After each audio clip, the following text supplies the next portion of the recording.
Are you a parent or caregiver that has a child with disability? Welcome to Through Different Lenses.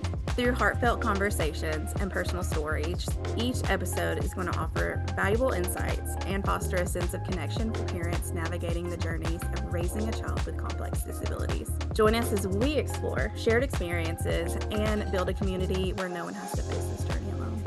Together, we're stronger. Hi, welcome to Through a Different Lens podcast. In this podcast, we are focused on supporting the needs of families who have children with disabilities. Today, we have... I'm Jade with Focus. I'm Dr. Nicole Lawrence with Healthy Haven Nutrition. And I'm Agabsi, Executive Director of Children's First. I love it. So you should know myself and Jay by now if you've been watching our videos. If not, hi, welcome. We're great to have you. So we're going to get started. And our first question to our panelists is, what inspired your journey and why? Would you like me to start? Either of you. Okay. Actually, my journey with foster care started many, many years ago. I would say probably at least 7 years ago. When I first really understood the plight of children who were exposed to trauma. And at that time, I knew that I wanted to do something to support them, but I didn't know exactly what it was. When I looked into foster parenting, at the time I had pretty young kids. And so I held off on becoming a foster parent at that time. But I was working as a registered dietitian nutritionist. That was many years ago. And I knew that the way that I wanted to help them was through nutrition, improving their nutritional outcomes, and really preparing them to return back to their homes in a healthy way. And so I started formulating, well, how could I actually do that? But it wasn't until many years later that I had the opportunity to become a foster parent. And so I went through that, the process of preparing for that, and eventually fostered. And it was an amazing experience, certainly a lot of learning. But that's how I first became a foster parent. And then as I transitioned out of clinical nutrition care, I decided to launch Healthy Haven Nutrition so that I could actually provide consistent nutrition support, not only to the foster child, but to the entire foster family. So that's my journey up until now. And it's been a great one, I must say. I love that look at the whole child, including their nutrition and how that impacts them. I love it. Yeah, thank you. Yep. My journey, I would say, how can I don't want to make it a long story. I'm gonna try to make it as short as possible. Okay. Um, I graduated from college 2023. When I graduated, I had a tough time finding a job. So my mom, she's a doctor in psychology, and she works for a mental health organization. So she introduced me to the social work field, and she was able to give me a job working my first professional job from college. So I worked as a social worker. I enjoyed it. I even extended my social work ability to Africa. So I traveled to Nigeria to continue working with kids and youth. And when I got back, I decided I wanted to start a nonprofit, continue to support youth.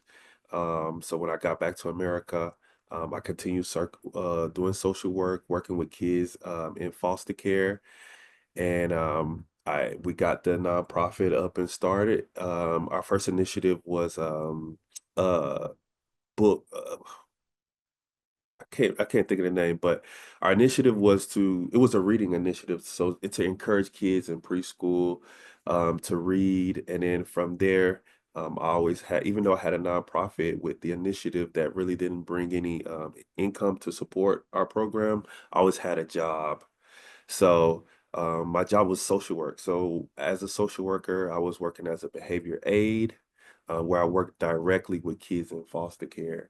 So as a Black man, a lot of the kids that I were assigned to were teenagers.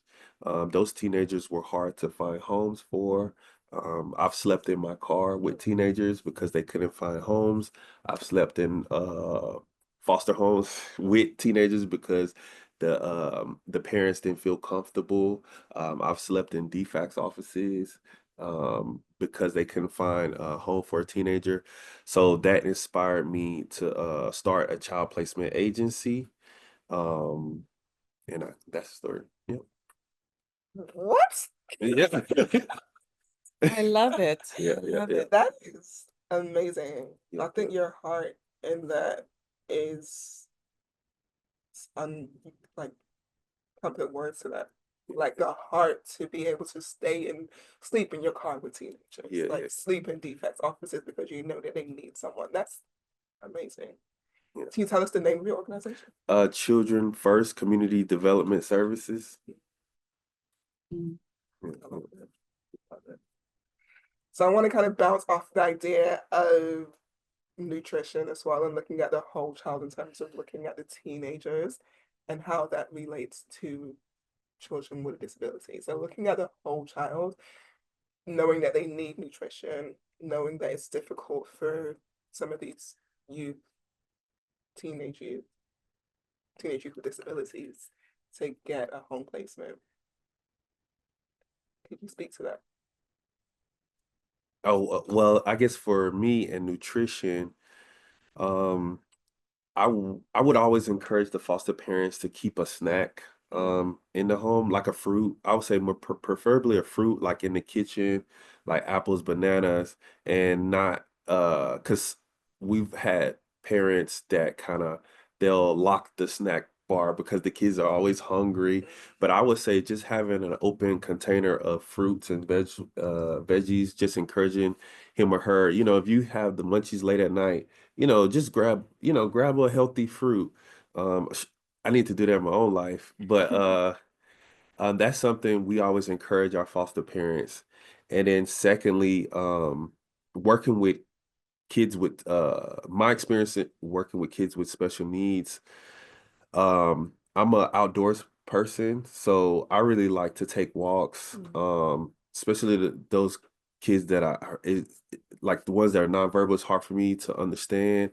I usually just grab their hand and we see how pretty like how pretty it is today. We'll just take a walk.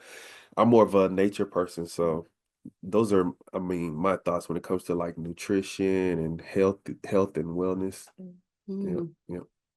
Do you feel like a lot of the children and teens that enter foster care, do you feel like a lot of their nutritional needs are not met?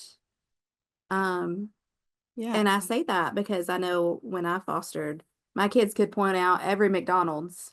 Yeah. They could point out every kind of flavor of Takis, but like they hadn't had strawberries or, that many bananas or oranges. And so what have you seen with that? That's a really good question. And absolutely, I think kiddos who are coming into care oftentimes have not had the best nutrition foundation. And that's for several reasons, right? It might be a case where their parents did not have enough money to buy nutritious food, or maybe they were living with other family members who couldn't provide that for them, or maybe just family members didn't have the basic understanding of what a child needs, especially if that child has specialized needs, right? Like they're living with a physical disability. Maybe they're having challenges with being able to swallow properly, or maybe they have challenges with being able to chew properly, or maybe they have physical health conditions where they're unable to digest very well. Maybe they have food allergies. And as a result, they're not able to get the nutrition that they get from the actual foods that they're eating. So kiddos coming into care oftentimes face a lot of nutritional risk because the people who were caring for them just were not able to meet their needs. And then the other thing to consider is that if that child has been experiencing trauma, and of course, kiddos who come into foster care, they have experienced trauma. What happens with the body is that our body produces an extra amount of cortisol hormone, and that hormone is really a stress hormone. And when cortisol goes up, everything else in the body goes down. So our immunity goes down. our energy goes down, our mental well-being goes down, our body feels inflamed for the most part. And so our kiddos may start experiencing physical symptoms like anxiety or depression, or it may be a case where their ability to have a good appetite shuts down, all because their cortisol levels are high. And so for those kiddos who are experiencing stressors, it affects the entire nutritional balance in that kiddos. And so when they come into care, we really have to be aware of what their exposure has been prior to coming into care as it relates to food, and then find a way either to work with a registered dietitian nutritionist to help the foster parent create a plan of care for that child. Because one of the things that we often find, even with teenagers, is that there is a physical underdevelopment that happens when you're coming into care, because you may look like 15 outside, but your development may be stunted if you don't have proper nutrition, or it may be a case where you actually are 15 years old, but physically you look like a 12-year-old if you don't have the right nutrient balance. So it's really important when we're thinking of kiddos who are coming into care, or we're thinking of teens coming into care, or kiddos with special needs coming into care, it's really important for us to evaluate, well, what's going on with them nutritionally, and then work with the parent to make a plan to improve their nutrition health. That's good. I think it's interesting, as children kind of get older, there's kind of this more difficulty with getting those children adopted. Apart from the nutrition, what would you say to a parent that's thinking about adopting a child? I know you mentioned the care plan. What things should they consider, or what things would you say to them to get over any kind of fear or anxiety that they might have of adopting a child or youth? I would say respite. Um, Maybe taking a few days, a weekend, giving the current foster parent, wherever the child is, some relief. And I would even maybe go even further and say respite during holidays or spring break.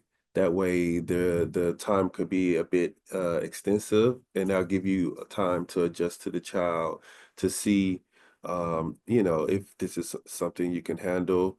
I would always also encourage parents to provide like respite for different ages, because there are parents that are their preference is a 5-year-old, and they didn't realize that a 12-year-old is more independent. There are parents that steer away from kids with special needs, but they end up knowing that, even though they have special need, this child may have special, every child is different. So I would I would say just start with respite, getting to know the kid for, I'll say, a couple days or a week or so. I think that's a great suggestion. I would also add that, if a kiddo is coming into care, typically you'll have a lot of adoptions that come from children who were first in the foster care system. So I think it's really important for parents to lead with their hearts, but also prepare with their heads. In any situation where if you're bringing a child into your home who has experienced trauma, because that child coming into your home, their perspective is very different than you as the parent. When we're talking about first fostering and then possibly adopting that child, trauma in and of itself, it skews how we see the world. And so for me, if I'm thinking of adopting a child, I might be thinking, oh, this is going to be great. I'm going to create a wonderful home for this child. They'll finally have safety and security.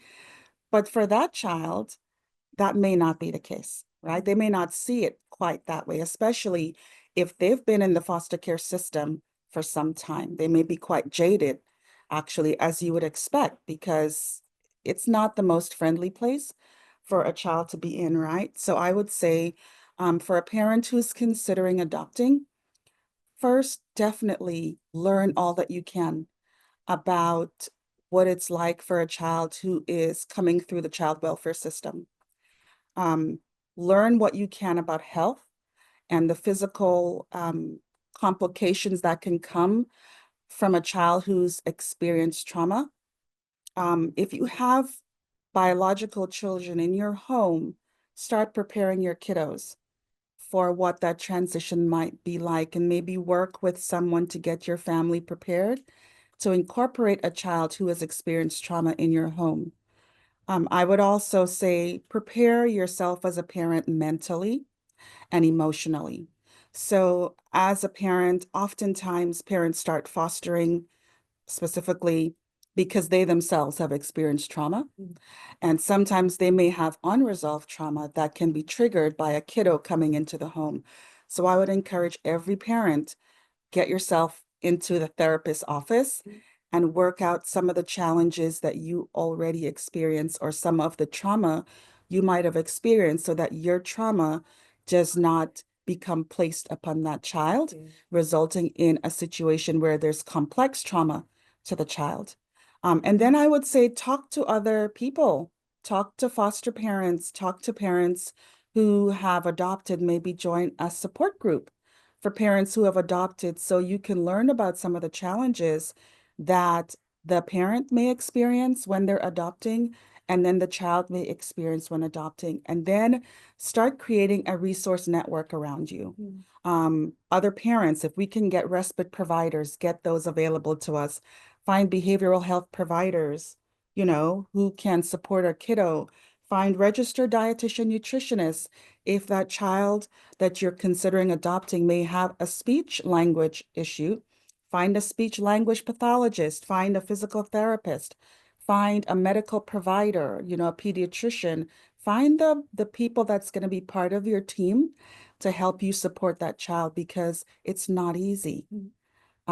If you're adopting from a child who is coming through the foster care system, it is not easy, and it is best to get as prepared as you can be to meet the needs of that child.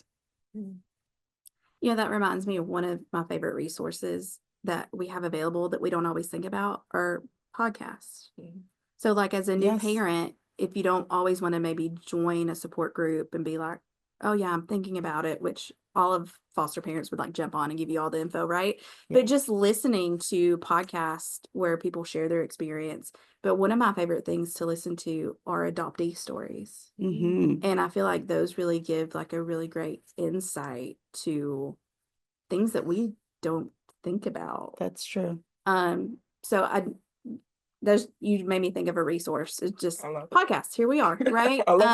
And just listening to others and all that, because I feel like it can sometimes be hard to find support groups locally.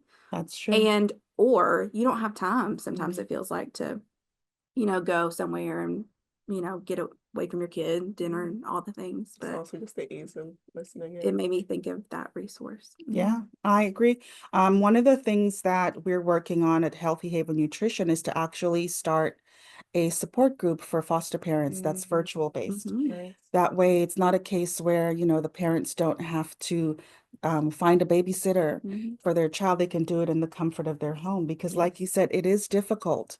There's another way we can actually get involved before we adopt, and we can become a child advocate. The CASA, Georgia has court-appointed special advocate for kiddos, and you can become involved where you are making a big difference in that child's life by walking with them through the foster care system, which is very challenging for a kiddo. But a parent can decide, hey, I'm going to be a CASA volunteer, and they can get trained. We have trainings here in Georgia. So that's one way a parent can become involved in advance of them actually adopting. I love it. And like, I love how you're pointing out a way to serve. Like, if you feel the need to be a part of this, like, you don't always have to go to DFACS or an agency and sign up to be a foster parent right there on the spot. You can provide respite to a family that's maybe just help on the weekends. You can also be just a resource for an agency or a community that provides, my church had a group. Let's say maybe I'm not ready to foster yet, but I'm a part of this group. And hey, when you get a kid, hey, let me bring you dinner. What size are they? Love You it. know, like let me bring some snacks over. It's one less thing for you to do. So I think when people feel led to help and support and they don't know what ways, like these are just some small ways of getting your foot in the door and helping the community where it's needed and helping support while getting your feet wet. Right? So I like agree. people don't always have to just jump in if they are unsure, but there's so many ways to support. There's so many ways to help families. Absolutely. Because when you do get a kid and it's 8 o'clock at night and you get that call, you know, it's stressful getting all your things together, getting the bedroom ready, you know, so even just having those small supports, I think are really important. So I love that you're going to start up a nutritional support group. That's really helpful. I think also just kind of going off what you said earlier, you guys mentioned that every child is different. I love that because no child is the same, regardless of whether they have the same diagnosis, regardless of whether they grew up in the same environment. You can have two children that grew up in the same environment and they're completely different. And then you also mentioned the fact that there's a disconnect, and sometimes when what the parent thinks is going to happen and what actually happens with the child, and I think those 2 points very much relate. But kind of going into that, how do you think that impacts maintaining a child in the foster home? Because I know there's attrition and there's situations where children are placed with parents, and then they get taken away, or the parent can't handle it for one reason or another. But can you speak to that a little bit in terms of like the long-term placements and the disconnects with the differences in child and parent? I guess from what I experienced, um, I think about like I guess to create like longevity or I think it starts from day one with put it in services immediately, making sure if there are like any mental health services needed, uh, any dietary, services that are needed as well, therapy, counseling, any if they have any, I guess, medical challenges. A lot of times, we focus on those services after the child has been placed and we're scrambling and then you have a full-time job and then you have your own kids. So from my experience, the best thing to do is prepare for services before the placement happens. And once the placement happens, just being consistent with those specific services to make sure you know, your child is getting that regular therapy, or if they have any medical challenges, that we're following up with the doctor, we have the right prescription. If they're taking certain medication and it doesn't work well, encouraging the parent to know that she can be an advocate to encourage the doctor to change that medication, partnering with your child placement agency if they're a foster parent. So with us, we always encourage our parents to, tell us when there's any medical changes or any new discoveries with the child, so we can be all included. I feel like the earlier we put services in place, the longer the placements will last, and the chances of I mean, the goal is permanency, but the chances of long-term foster care or adoption are a lot higher. So that's my take on it. Thank you. Um, uh, I think that depending on the reason why a parent is choosing to foster, I think that will determine kind of how they proceed through the process. When I fostered, my intention was to be a safe haven for that child while the family was going through whatever struggles they were. In fact, that's how I came up with the name Healthy Haven Nutrition. It's because I wanted to create a safe haven for children and families. So for me, because my focus was on creating a safe haven, my long-term outcome wasn't adoption. That's not what I was aiming for. Some parents, though, that is what they want. They want permanent placement and they want to eventually adopt that child.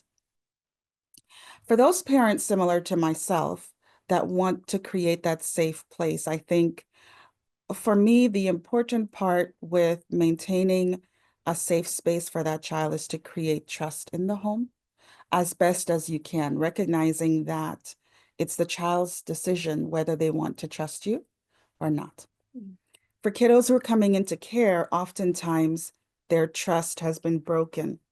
Not every time, but it may be a case where either they were neglected in their home of origin, or maybe they were abused in some form or fashion. And so trust was broken. And so in creating a safe space for kiddos, I would say it's really important for parents to establish trust by having some type of consistent routine in the home for that child, helping that child understand you are here for a time and I'm going to take care of you as best as I can.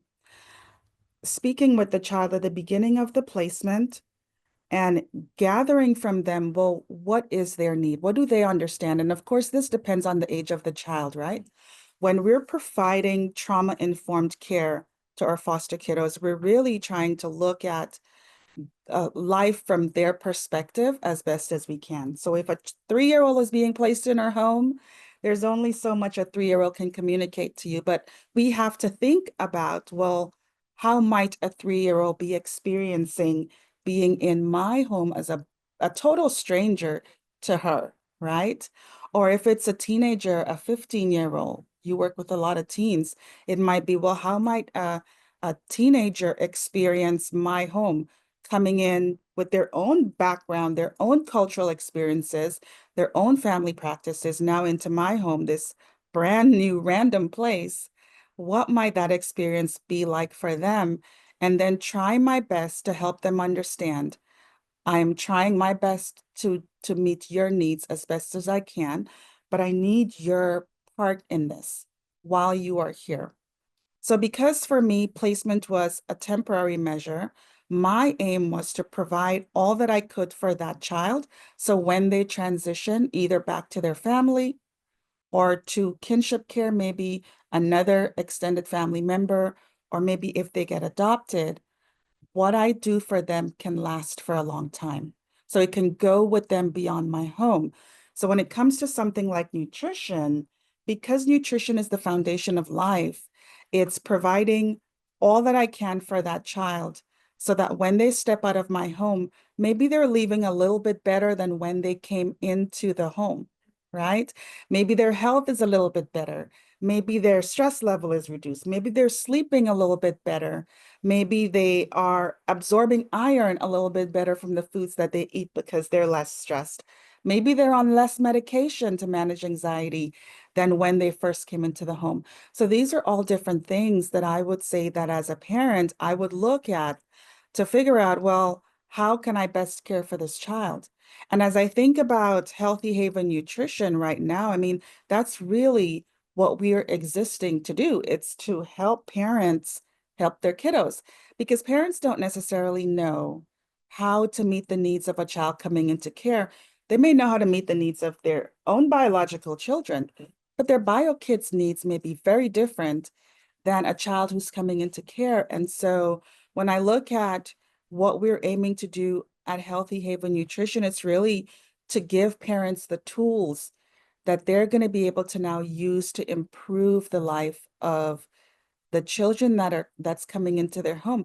But I have to add one more thing, because there's another layer to taking care of kiddos, and that is taking care of the parent. Oftentimes, for people who go into helping professions, whether it's social work, as you mentioned, whether it's behavioral health, whether it's nursing, whether it's dietetics, we go in to help people, but oftentimes we end up getting worn out because we're giving and giving and giving, and we're not taking care of ourselves. And the same thing can happen with foster parents, because they go in with their heart to do everything that they can for that kiddo, but oftentimes that child has so many different needs that they end up neglecting their own health. Then they become stressed out and they develop anxiety and all sorts of physical health complications as a result of kiddos being in their home. But it doesn't have to be that way, right? And so when I think of organizations that support parents and I think of Healthy Haven Nutrition, I really see that there's a great need for foster parents and adoptive parents to prepare themselves for the rigors that's involved in caring for kiddos in out-of-home placement by managing their own health, improving their own health, their physical health, and their mental well-being also. Love that. I think it's interesting you mentioned, you both kind of mentioned the point of the child not being able to communicate what they need, considering that a lot of children, or proportion of children with disabilities are nonverbal. Sometimes they might not be able to fully think for themselves. How do you communicate or build trust in those kind of environments where the child might not be able to fully communicate that they trust you?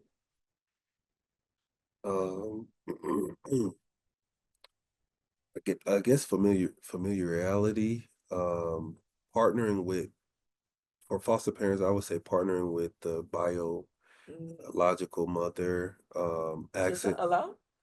yeah, yeah. So yeah, just asking maybe the biological mother, what are things that he likes, what are things he doesn't like.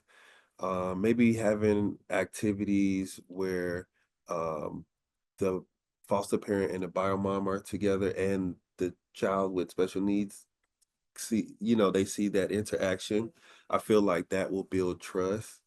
Um, but I think those are the few things that would help bring trust to um, kids. Yeah, yeah. I would add that creating a stable environment for that child that's predictable will be very helpful for a child who's nonverbal, where they know there's a routine that's going on to the extent that they can understand, right? So in the mornings, maybe you have breakfast at a certain time and you have the types of foods that that child may like, simple foods, whatever it is the child likes. And like you said, if you can speak to the biological parent and get an understanding of what this child likes, you want to make sure that you have lots of that available. So if they like fruit, if they like an apple mostly, you always have apples available, like you shared earlier. Or if they like a certain snack, you have that snack always available. If they like going for walks, like you mentioned, and having a snack when they go on a walk, you go on a walk, you take a snack for them. You have the foods that they really enjoy before you start introducing some newer foods into their diet. For kiddos, they thrive on routine, and this is not just kiddos in care. This is our biological children too. They thrive on routine. They thrive on consistency. So if we can create that routine for them to start off with, and we understand what do they like from the family member that was caring for them, I think it sets the stage for building that trust. Then after we have the things that are available to that child, then we look at what else might that child want to eat, whatever other snacks they might be open to. Then we start trying different foods with them, what we might call nutritious foods, because sometimes kiddos, they get into these, we call them food jags, where they just want the same thing over and over and over and over again. And for some children, it may be a case where they're only eating limited foods, like they may just be eating hot dogs every day, just a hot dog, a hot dog, a hot dog. But we know a hot dog isn't necessarily nutritious, right? And so we may want to add more things onto their plate, but we have to first make sure that we are establishing that trust so they can see, yes, you care for me enough to give me what I really like. And then we start adding in some of the other things that will complement that hot dog that they're eating. So it fills out their nutrition bucket in a sense. I think also we have to give our children the opportunity to select what they want to eat. Because really, when we're talking about responsive feeding, which is really important when it comes to setting up good dietary habits, the the phrase that we go with is we provide and the child decides what they want to eat. That is our responsibility when it comes to feeding children. We give them an abundance of what we can, but at the end of the day, we let that child decide. Because oftentimes kiddos who are coming into care, they don't have the ability to set their own boundaries surrounding food. It might be that maybe in their home food was really limited. And so they could only get one of something or two of something, and they had no choice because maybe their parents had limited income, right? And so in our home, what we want to do in building trust is give that child the opportunity to create their own boundaries and say, no, I don't want that, if they can speak, or to push away from the table. For a nonverbal child, that may be it. They may just push themselves away from the table, or they may push the food away. If it's a very little child, that child might knock the food off the table. These are signs that the child is saying, this is my boundary. I don't want more. I've had enough. And so this is why parental training in nutrition is actually really important, because then you understand, well, what are the cues that your child is giving you, verbal or nonverbal, that helps them to recognize that they can trust you. They can rely on you to care for them. I think that's kind of, when it comes to food anyway, I think that's where we need to start, is understanding that child. It's setting routine.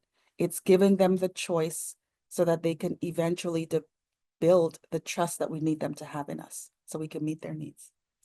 I think as a foster parent, food is a huge part of that, because all of my placements that came, food was a hard one at times. But again, when you realize that you just need like the biggest bag of French fries and chicken nuggets until we're ready to go to the next step, Yeah. great. Because, Yes. you know, if they have like their comfort foods and then you just have a little smidge on the side of, you know, we eat green beans all the time, a little smidge of green beans, you know, and they may not try it the first few times, but then they may try it and then they Yes. may like it. But I feel like food was really a undeveloped topic that really needs a lot more support than what we realize. Yeah, I would I agree. feel like a lot of our kids come with food issues. Can I ask? Am I allowed to ask a question? Always. Okay. Um, so were you as a foster parent, um or growing up, did you have certain foods? Did you always eat healthy like in your personal life? Oh no, just Southern charm was really what I was raised on. So lots Okay. of, I mean, we had a garden, so sometimes, but I would not say that I was raised around healthy food in the South. So how was it difficult for you? Because, for me, it has been challenging because I wasn't raised eating like healthy. So, incorporating kids in my life is very difficult for me to build those happy habits because I didn't grow up, eating the best I can. So I hate to ask you, but as a parent, how did you adjust or did you adjust? Still adjusting, Okay, right? okay. I mean, still adjusting. I mean,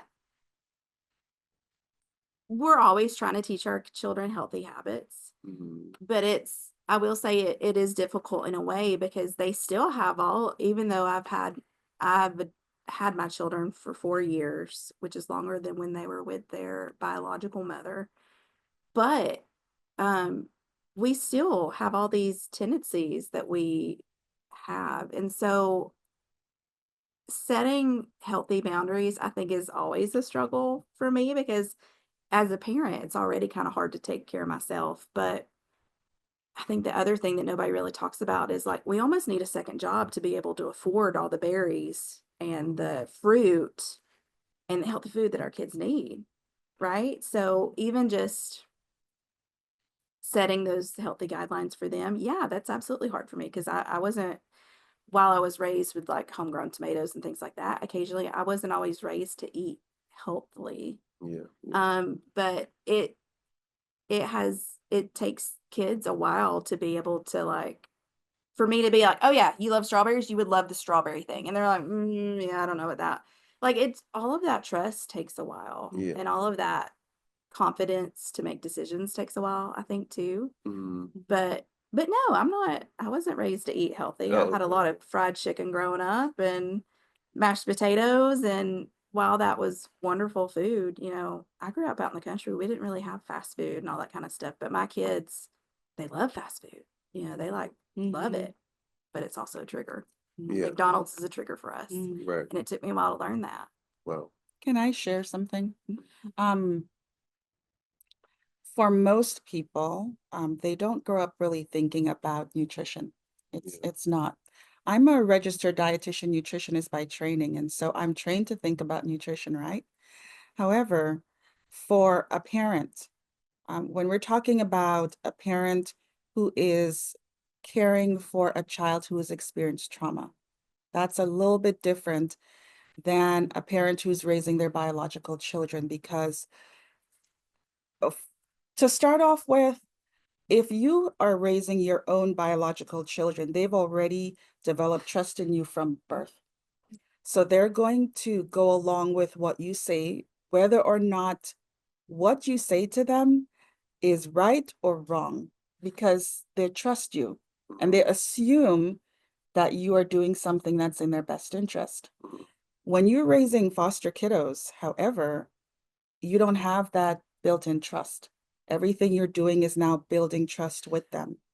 And so I think that's why it's really important for foster parents to get trained up on what are the health needs of foster kiddos before they start parenting, so they can be prepared to take care of those children.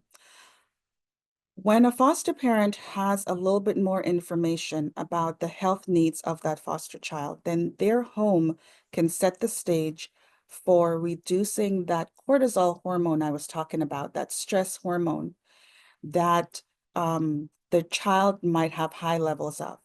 If the foster parent can create that stable home for the child, then what we can expect is that child's stress levels will gradually diminish over time. And what that will do is actually change how their body is functioning. It will change how their body is absorbing the nutrients in the foods that we're giving them, whether it's healthy or unhealthy food. That reduction in stress in and of itself, it changes that physical structure of that child so that it can absorb more of the good food that we will eventually give them. But what I do have to say is, when a kiddo comes into care, the most important thing is not actually giving nutritious food. That's like one of the later things. The most important thing is getting the foundation of trust and helping them to recognize that we want what is best for them, just like they want what is best for themselves. When we lay that foundation with the child and they understand, okay, yes, you're here, you're just here to take care of me. There's no hidden agenda, and we're being as transparent as we can with that child. Eventually, we're going to start looking at the nutrition in the food that they eat. That's like one of the last things. And us saying things to the kids like, eat this because it's healthy, eat this because you're going to get iron and calcium. Our kids don't care about that. What they want to know is, do you care for me? Do you want to give me what's good for me? Are you going to make sure I'm safe? That's the only thing that we focus on for the most part when our kiddos come into care. So I do have a bit of a pushback. Okay. Because I think sometimes, and I don't have kids, just what I've experienced. I feel like sometimes parents compromise with kids, maybe with food. And I think sometimes you can't compromise. If you have a specific dish that has some healthy foods that they don't like, some of the kids will boycott and say, I'm not gonna eat anything. And you give in. So I think there are times where you shouldn't compromise. And I think really when the kid first arrives to your home, I really think though that's the time when you kind of set the tone. I know when kids originally arrive, you want to pull out the red carpet, what would you like? It's good to, find their favorite foods and try to incorporate, some healthy things that they like. But there are some kids that they only want McDonald's, they only want this, and they're in your home, and when you compromise with them, they're gonna want it over and over. I mean, it varies from kid to kid, but from my experience and what I've seen, I think early on, I think parents have to set the tone. When it comes to food, they have to set the tone about like this is what we eat, this is what we don't eat, this is what's acceptable occasionally, this is not the occasion. Um, I'm glad you mentioned that. That's a really good point that I would love to talk about. So, depending on the type of home that you have, that'll determine what exposure that child has to food. So, for example, if you are in a home such as when I fostered, this was my private home. It wasn't a group home. It wasn't an institutional type facility. If I'm in my home, then I do to some extent get to set the standards in my home. At the same time, considering the needs of the foster child that's coming into my home. Um, One of the things that we know that helps kiddos to trust is when they feel that we are taking their perspective in meeting their own needs. And so one of the things we can do when it comes to food is we can have um, other options available. So for example, we may have the main entree. Let's say the entree is fried chicken, okay? We may have fried chicken as the entree that we know that child would most likely enjoy, but then we're going to have some options surrounding that meal. So we may have some canned corn available for them or some green beans so they can pick from whichever they like. Or maybe carrots, if they prefer carrots, raw carrots or cooked carrots, we may have that available to them. Then when it comes to something like the carbohydrate part of the diet, we may have bread available to them, or if we cooked rice that day, it may be rice or it may be pasta. So they have a choice of something. So they may have the main entree, and then they get to choose because choosing is really important for that child. And if they don't feel like they have a choice, the experience can be a lot more challenging for us as a family to integrate that child into our home than it needs to be. But I do think I agree with you that we don't want it to be a case where the child is deciding, I'm going to boycott the meal and I'm not going to eat it all. We don't want that, right? We also don't want it to be a case where the child is saying, well, I can only eat McDonald's, you know? Yeah, you can incorporate McDonald's into the meal plan for the week and let them know, hey, on Thursday, we're going to go to McDonald's. We're going to have lunch at McDonald's. And at the same time, we're going to have some of these things at home. So when they're at home, you provide options for them. You provide snacks that they may want, have it liberally available, like you mentioned earlier. But we do have to ask them, what are some of the things that you do like? And then let them know, hey, we're going to try, and you fill in the blanks with whatever you want to try. Because we don't want it to be a case where that child feels like they have no say in their life. Because that might be what they were accustomed to, but in a very negative way. Before coming into our home. So I think it is important. Yes, we set the atmosphere in our home. So when a child comes into our home, we let them know, hey, this is what we do. We keep some snacks in the fridge. We keep some snacks on the table. Go ahead and grab a snack if you want.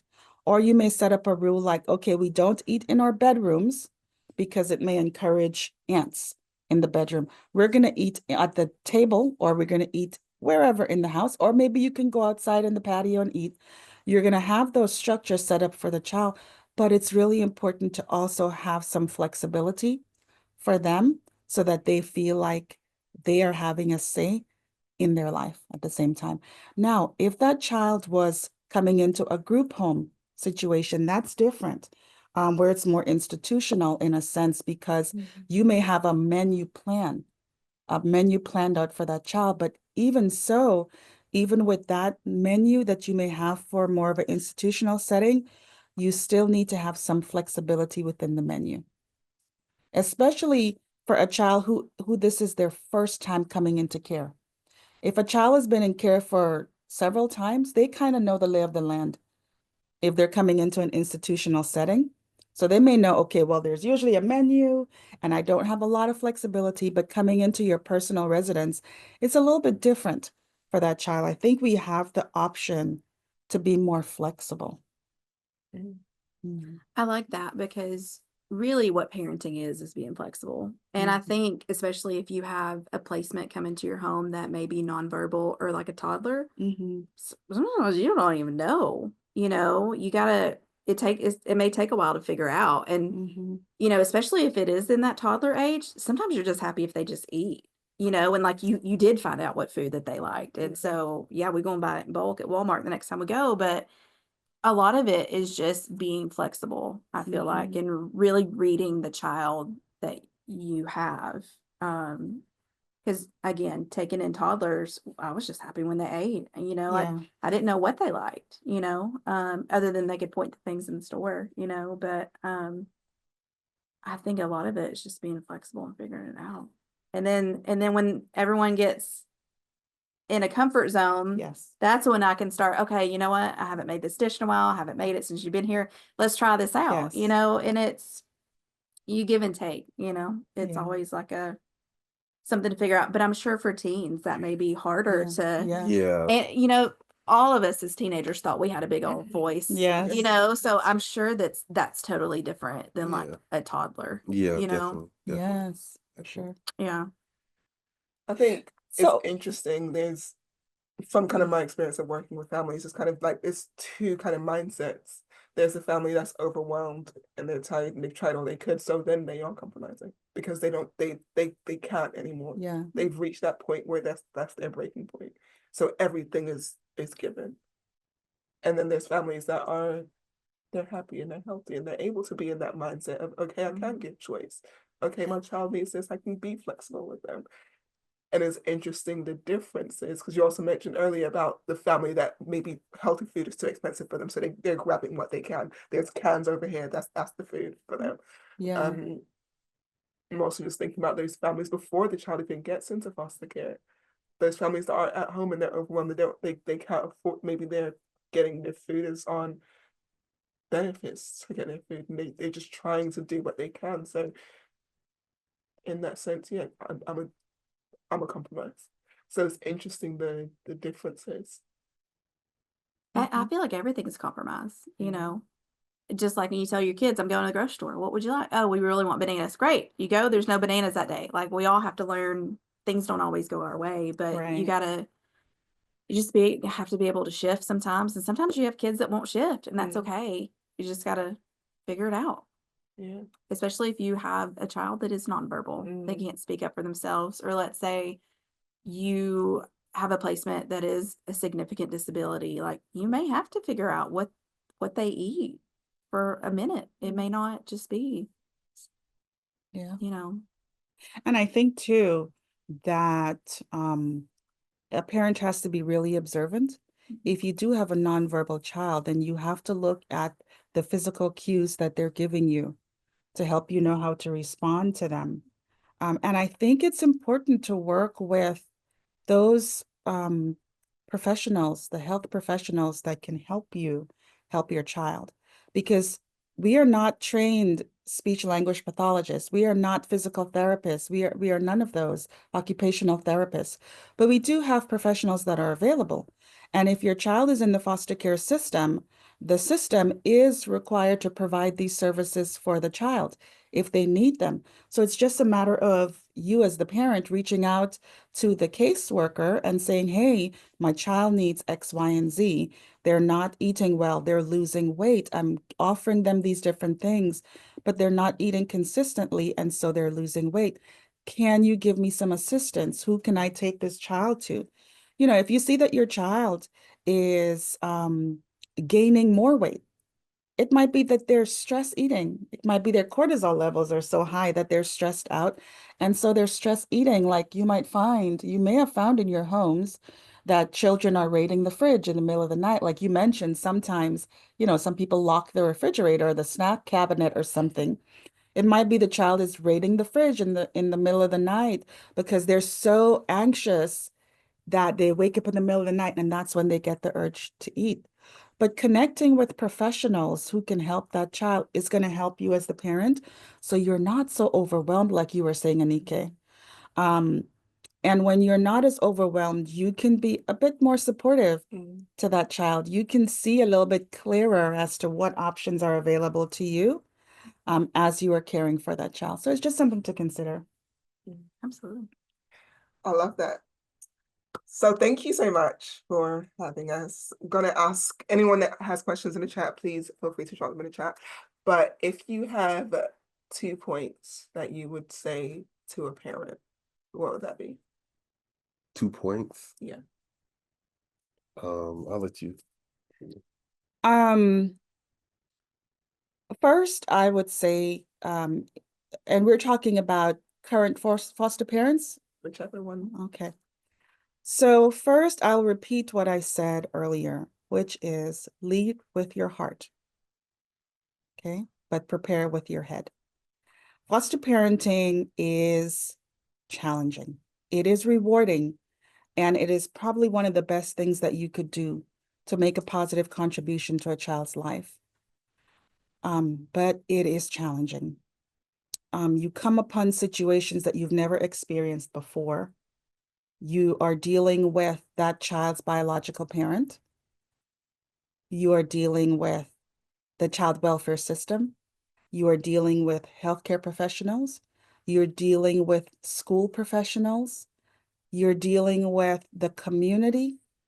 You are engrossed in so many aspects of society that you might not have been involved with your own biological children. It is time consuming. It can be emotionally draining. And so before you either decide to become a foster parent, or if you're currently a foster parent, I would say get prepared. Learn all that you can about kiddos who have experienced trauma and what it's like for them coming into this system. Understand where you are emotionally and get the type of mental health support that you need so that you are mentally prepared to care for kiddos. And reach out for resources, get training, go to one of our trainings at Healthy Haven Nutrition that prepares you to to take care of your foster child and also yourself, to take care of your overall health and well-being. And then aside from that, I would say focus on building trust when that child is placed in your home before anything else. So create a stable home for them, provide the things that they need, be transparent with them and let them know this is why I'm doing what I'm doing. Don't hide things from them because then they become very suspicious. So be very transparent. And let it be a case where it is the child that is directing how they trust you, because trust is up to them. Whether or not they bond with you, it's up to them. It doesn't go the other way around. And in fostering, I would encourage you parents to remember that you are there for the child. They are not in foster care for you. Again, you are there for the child. And so you do whatever you can for them, recognizing, yes, it's going to be challenging, but ultimately you are taking care of a child who has experienced situations that they should not. And therefore, at the end of your day, when you have parented all day long, take a breather, think about the good that you're doing to impact their lives and the good that you're doing in the world. Resolve next day to start afresh, making a meaningful difference in that child's life. All right, 2 points. I guess the first point for prospective foster parents, attend our orientation. We have orientation weekly. So attend a foster parent orientation. We go over like different requirements to be a foster parent. Also, for prospective foster parents, I would say watch. There are a lot of good videos, on YouTube, touching videos that encourage parents to foster, or it shows you the experience of, what the kids in care are going through. Um, Organizations like Focus or organizations like Children's First, I know we need volunteers all the time. So, volunteering with those kids with that are in foster care or special needs, you get to see firsthand what our kids are experiencing. That also gives you the opportunity to have face-to-face conversation with the foster parent as well. So I would say, that's the first point. Second point for current parents, um, we I can only speak for our agency. We've grown enough where, we don't always know what's going on in the home or what you're going through emotionally, but know to communicate with us, speak out, because we have a good supportive team, and if you don't speak out or, get therapy for your personal, life. But even though you have your own family, you're going through things, and you may not share everything you're going through as a foster parent. I think parents need to be reminded that they're doing great work, but also, lastly, permanency. Um, Parents get comfortable um, because a kid has been in their home for 2 years, 3 years. Sometimes they forget the goal is permanency. So parents are devastated when um, the kid may have to be returned to the biological parent, or they're devastated when they have to make a decision to adopt and their mind wasn't to adopt. So I think current parents need to always keep in the back of their mind permanency is the goal, um, and know that even if they're not seen, we understand what they're going through, and they're doing a great job. So that's it. I love it. I love it. I love it. Yeah. Tell us where we can find you. I know you mentioned your organizations, but any links, websites, anything like that, where can we find either of you? You can find me at healthyhavennutrition.com, where we have training for foster parents, soon to have training for healthcare professionals, child welfare professionals. We also have nutrition consultations there too, where you can manage any health condition that you have. And you can find us at Children First, children1stcds.org.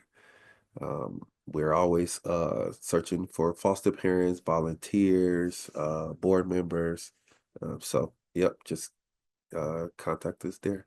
I love that. So it's almost like we have action items. So if you are interested in being a foster parent, join support groups, look at videos, go to the websites, look at information.